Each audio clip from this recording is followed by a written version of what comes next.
Hello. Good morning, good afternoon, and good evening. Welcome sa ating channel. At bago tayo magpatuloy, paghihingi ng isang like and subscribe. At huwag kalimutang pindutin ang notification bell para lagi tayong updated sa mga bagong upload natin. Okay, so our topic is about simple interest rate. Okay, so interest rate, and principal amount, and time. So, i-match natin yung mga following definition to the words above.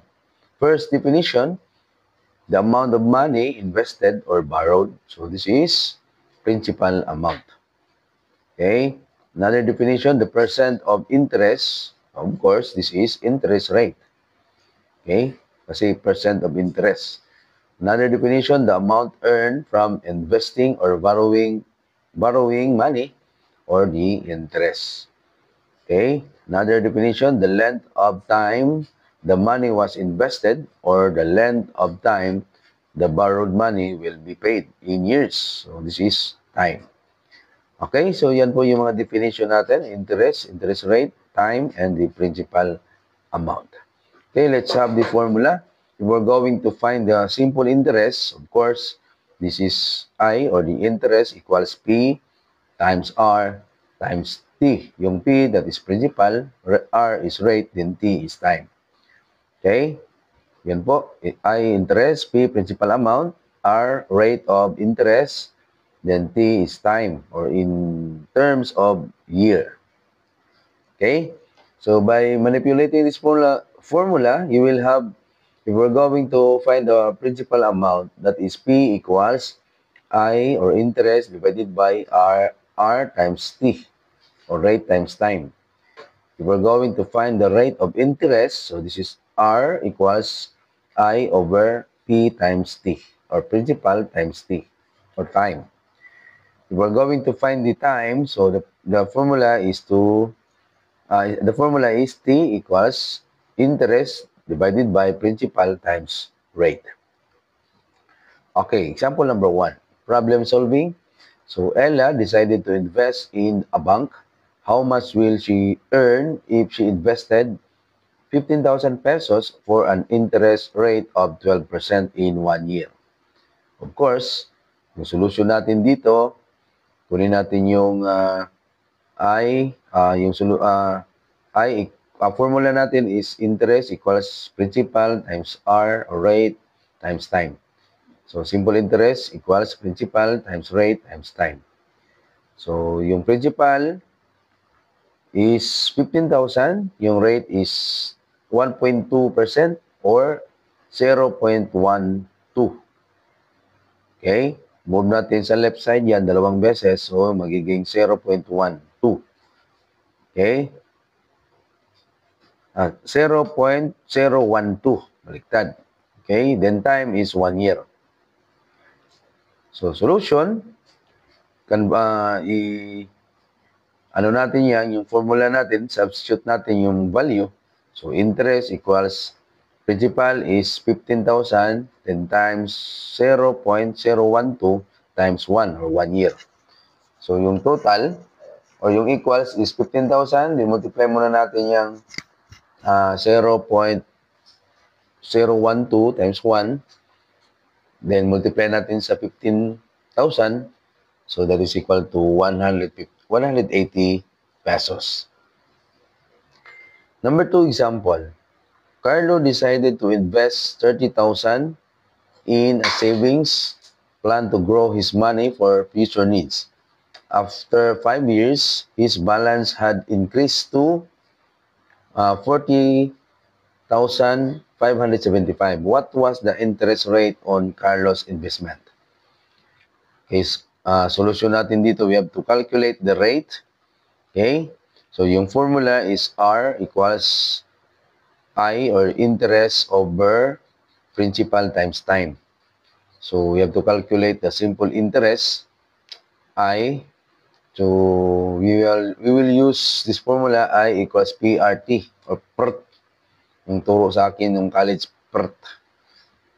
Okay, wala yan. So, we have to change that one into I equals final amount minus principal. Okay, so mali pala yung perta. So we have to use this one. I equals final amount minus principal. Okay? Kasi ito yung final amount, 40,575 minus 30,000. So, equals I equals 10,575. Okay? Then, kunin na natin yung rate dito. Yung formula, rate or R equals 10,575, yung I. So, divided by 30,000 times 5. Okay? Then, R equals 10,575 divided by 30 times 5. So, that is 150,000. Next. So, R is, pag i-divide natin yan, that is 0.0705. Ayan.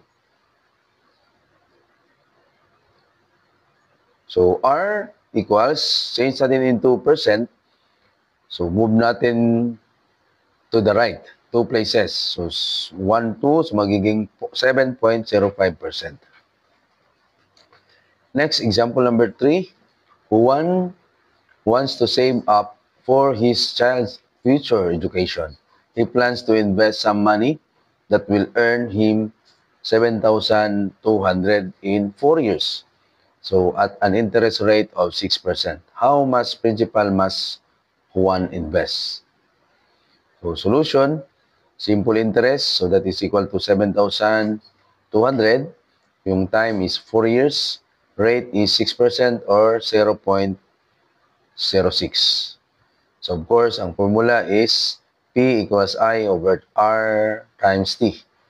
So, P or principal equals 7,200 yung interest or simple interest divide by rate times time or 0.06 times 4 years.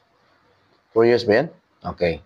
Then, 7,200 divide natin 0.06 times 4, so that is 0.24.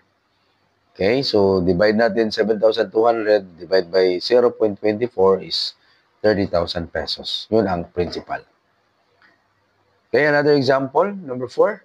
Maria needed funds to start a small business, so she took out a loan of 20,000 pesos. The loan came with an interest rate of 7%. Okay, so after paying up the loan, she realized she had paid 9,800 in interest. How long the loan term? And what is the maturity value of the loan? Okay, solution. So, yung principal is 20,000. Okay, nag-loan siya ng 20,000. Yung rate is, yung R is 7% or 0.07. Simple interest is 9,800. Okay? So, calculate natin yan. So, that is time equals yung simple interest is 9,800. I-divide natin yan sa principal tapos times rate. Okay? So, yung principal is 20,000. Yung rate is 7% or 0.07. So, 9,800 over. So, pag i-multiply natin yung 20,000 times 0.07, so that is 1,400. Okay? So, time is 7 years. Okay, so yan lang po yung topic natin. Maraming salamat sa panonood at pakikinig. At again, sa hindi pa nakasubscribe, pag-subscribe na lang at huwag kalimutang pindutin ang notification bell para lagi tayong updated sa mga bagong upload natin. At pag-follow na rin sa ating Facebook page, Sir Ariel Math Review. Maraming salamat and God bless. Bye-bye!